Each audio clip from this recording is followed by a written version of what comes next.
ഈ 2024 പാർലമെന്റ് തെരഞ്ഞെടുപ്പിന് ശേഷം ശരിക്കും പറഞ്ഞാൽ BJPയിൽ വളരെ അധികം സ്കോർ ചെയ്യുന്ന ഒരു വ്യക്തിയായി, ഒരു നേതാവായി ഇപ്പോൾ മാറിയിരിക്കുന്നത് ശോഭാ സുരേന്ദ്രൻ തന്നെയാണെന്ന കാര്യം ഉറപ്പാണ്. കാരണം ശോഭാ സുരേന്ദ്രനെ പോലൊരു വ്യക്തി ഇപ്പോൾ തോറ്റുപോയാലും ആ നിന്ന സ്ഥലങ്ങളിൽ നിന്നും വളരെ കടുത്ത പോരാട്ടമുണ്ടാക്കി, അതോടൊപ്പം തന്നെ ഒട്ടും സ്വാധീനമില്ലാത്ത സ്ഥലങ്ങളിൽ നിന്നും വോട്ടുകൾ പരമാവധി ഉയർത്തി ആ സ്ഥലം BJPക്ക് അനുകൂലമാക്കുന്ന ഒരു വ്യക്തിയായി ഇപ്പോൾ മാറിയിരിക്കുന്നു എന്നത് വളരെ പ്രസക്തമായി പറയാൻ സാധിക്കുന്ന ഒരു കാര്യം തന്നെയാണ്.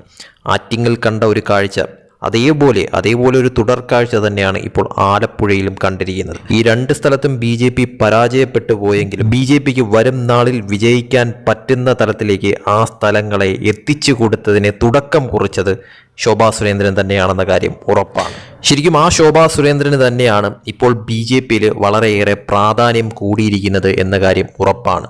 ശോഭാ സുരേന്ദ്രനെ ഒതുക്കി മാറ്റി നിർത്തുന്നു, ശോഭാ സുരേന്ദ്രനെ അർഹിക്കുന്ന സ്ഥാനങ്ങൾ കിട്ടുന്നില്ല എന്നുള്ള തരത്തിലുള്ള ചർച്ചകളെല്ലാം തന്നെ കാറ്റിൽ പറത്തിക്കൊണ്ട് തന്നെയാണ് ഇപ്പോൾ BJP നേതൃത്വം, അതായത് കേരള ഘടകത്തിൽ തന്നെ സുരേന്ദ്രൻ ഉൾപ്പെടെ ശോഭാ സുരേന്ദ്രന് പ്രാധാന്യം നൽകിക്കൊണ്ട് തന്നെയാണ് എല്ലാ കാര്യങ്ങളും ഇപ്പോൾ ചെയ്യുന്നത് എന്നുള്ളത് ശരിക്കും പല കാര്യങ്ങളും കാണുമ്പോൾ തന്നെ മനസ്സിലാവുന്ന ഒരു കാര്യം തന്നെയാണ്. ശരിക്കും അത് BJPയിൽ വന്ന വളരെ വലിയൊരു മാറ്റം തന്നെയാണ്. അത് ഒരു പോസിറ്റീവായിട്ടുള്ളൊരു കാര്യം തന്നെയായി കാണാം നമുക്ക്. കാരണം ഒരു ഗ്രൂപ്പായി മാറി നിന്നുകൊണ്ടുള്ള ചില പ്രശ്നങ്ങളൊക്കെ തന്നെ ഇതിനു മുന്നേ BJPയിൽ പലരും ഉന്നയിച്ച ഒരു കാര്യം തന്നെയാണ്. പക്ഷേ അങ്ങനെ നിന്നിട്ടോ അല്ലെങ്കിൽ അങ്ങനെ ഗ്രൂപ്പായി ചേരിതിരിവ് ഉണ്ടാക്കിയിട്ടോ ഒന്നും യാതൊരു കാര്യവുമില്ല. BJPക്ക് അതിലൂടെ ഈ കേരളത്തിൽ ഒരു ചുക്കും നേടാൻ സാധിക്കത്തില്ല എന്നും വളർച്ച ഒട്ടും ഉണ്ടാകത്തില്ല എന്നും മനസ്സിലാക്കിയിട്ടാവണം ഇത്തവണ പാർലമെൻറ്റ് ഇലക്ഷൻ അത് ആ ഒരു തരത്തിലുള്ള റിസൾട്ട് BJP കേരളത്തിൽ നൽകിയത് കൊണ്ട് കൂടിയാവണം ഇപ്പോൾ ഒറ്റക്കെട്ടായി നിന്നുകൊണ്ട് തന്നെ വരുന്ന കേരളത്തിലെ എല്ലാ തെരഞ്ഞെടുപ്പുകളും നേരിടാനും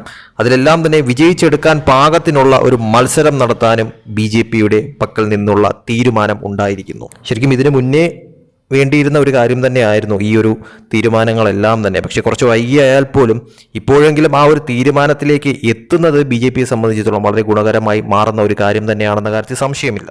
പ്രത്യേകിച്ച് BJPക്ക് വളരെയധികം നേട്ടമുണ്ടാക്കാൻ സാധിക്കുന്ന വ്യക്തിയായിട്ടുള്ള ശോഭാ സുരേന്ദ്രനെ മുന്നിൽ നിർത്തിക്കൊണ്ട് തന്നെയുള്ള ഒരു പോരാട്ടം BJP നേതൃത്വത്തിൻ്റെ ഭാഗത്ത് നിന്നുകൊണ്ട് ഉണ്ടാകുമെന്ന കാര്യത്തിലും യാതൊരു സംശയവുമില്ല. അതിന് തക്കവണ്ണമുള്ള സ്ഥാനങ്ങൾ ശോഭാ സുരേന്ദ്രനെ ലഭിക്കുമെന്നതിലും യാതൊരു സംശയവുമില്ല. ഇനി വരാൻ പോകുന്ന ഉപതെരഞ്ഞെടുപ്പ് പാലക്കാട് തന്നെയാണ് BJPയുടെ ആദ്യ ലക്ഷ്യമെന്ന് പറയുന്നത്. പക്ഷെ പാലക്കാട് നിർത്തുന്ന സ്ഥാനാർത്ഥി ആരെന്നുള്ളതിനെ കുറിച്ചൊരു സസ്പെൻസ് ആക്കി നിലനിർത്തിയിരിക്കുക തന്നെയാണ്. ശോഭാ സുരേന്ദ്രന്റെ പേരാണ് ഏറ്റവും കൂടുതൽ കേട്ടത്. പക്ഷേ നിലവിലത്തെ സാഹചര്യത്തിൽ ശോഭാ സുരേന്ദ്രൻ ആലപ്പുഴ വിട്ടെന്തായാലും പാലക്കാട് വരാനായിട്ടുള്ള സാധ്യത വളരെയേറെ കുറവായിട്ട് തന്നെയാണ് കാണുന്നത്.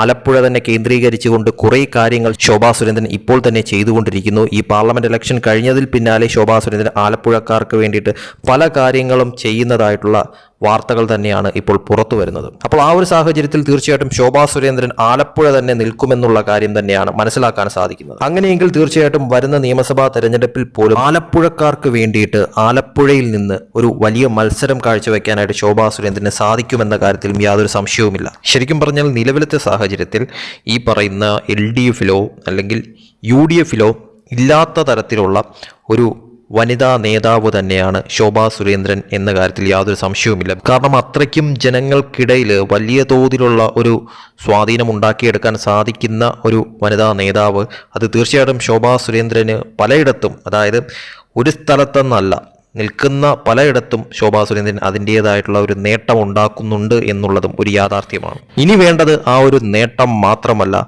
ഒരു വിജയം തന്നെയാണ്. ശോഭാ സുരേന്ദ്രൻ അത് അർഹിക്കുന്നുണ്ട് എന്നുള്ളതും ഒരു യാഥാർത്ഥ്യം തന്നെയാണ്. ഏതറ്റം വരെയും പ്രയത്നിക്കാൻ തയ്യാറായിട്ടുള്ള ഒരു നേതാവ് തന്നെയാണ് ശോഭാ സുരേന്ദ്രൻ എന്ന കാര്യത്തിൽ യാതൊരു സംശയവുമില്ല. അതുകൊണ്ട് തന്നെ ഒരു വിജയം ശോഭാ സുരേന്ദ്രന് അനിവാര്യമായിട്ടുള്ള ഒരു കാര്യം തന്നെയാണ്. എന്തായാലും അതിന് മുന്നോടിയായിട്ട് തന്നെയാണ് പല നീക്കങ്ങളും BJPക്കുള്ളിൽ തന്നെ നടക്കുന്നത്. അതോടൊപ്പം തന്നെ വരുന്ന നിയമസഭാ തെരഞ്ഞെടുപ്പിൽ തന്നെ ശോഭാ സുരേന്ദ്രൻ വിജയസാധ്യതയുള്ള ഒരു സ്ഥലത്ത് തന്നെ നിന്ന് മത്സരിക്കാൻ തന്നെയാണ് ഏറെ സാധ്യതയും. അതിലൂടെ നിയമസഭയിലേക്ക് ശോഭാ സുരേന്ദ്രന്റെ മുന്നേറ്റം ഉണ്ടാകാനും സാധ്യത വളരെയേറെ കൂടുതലാണ്. ഇപ്പോൾ എന്തായാലും മുൻപെങ്ങും കണ്ടണക്കല്ല കാര്യങ്ങൾ ഇപ്പോൾ കേരളത്തിൽ നടക്കുന്നത്. കാരണം കേരളത്തിലെ കാറ്റ് BJPക്ക് അനുകൂലമായിട്ട് വളരെ നന്നായി വീശുന്നുണ്ട് എന്നുള്ളത് ഒരു യാഥാർത്ഥ്യമായിട്ടുള്ളൊരു കാര്യം തന്നെയാണ്. അത് വളരെയേറെ കൂടുതൽ ഗുണകരമാക്കി മാറ്റാൻ BJP പ്രയത്നിക്കണമെന്നുള്ളതും വാസ്തവമാണ്. അതിന് BJPക്ക് ഇനിയും സാധിച്ചു കഴിഞ്ഞാൽ കേരളത്തിൽ വളരെ വലിയ മാറ്റങ്ങൾ സംഭവിക്കും. അതിലൂടെ പലതരത്തിലുള്ള സംഭവ വികാസങ്ങളും കേരളത്തിൽ കാണാൻ സാധിക്കുമെന്ന കാര്യത്തിൽ സംശയമില്ല. അട്ടിമറികൾ പലതും സംഭവിക്കാനുള്ള ചാൻസ് ഉണ്ട്. ഇനി വരാൻ പോകുന്ന നിയമസഭാ തെരഞ്ഞെടുപ്പിൽ തന്നെ എന്ത് സംഭവിക്കുമെന്നുള്ളത് കാത്തിരുന്ന് കാണേണ്ട ഒരു കാര്യം തന്നെയാണ്. അതിൽ തന്നെ BJPയുടെ നീക്കങ്ങൾ അത് ഏതറ്റം വരെ പോകുമെന്നുള്ളതും കണ്ടു തന്നെ അറിയണം.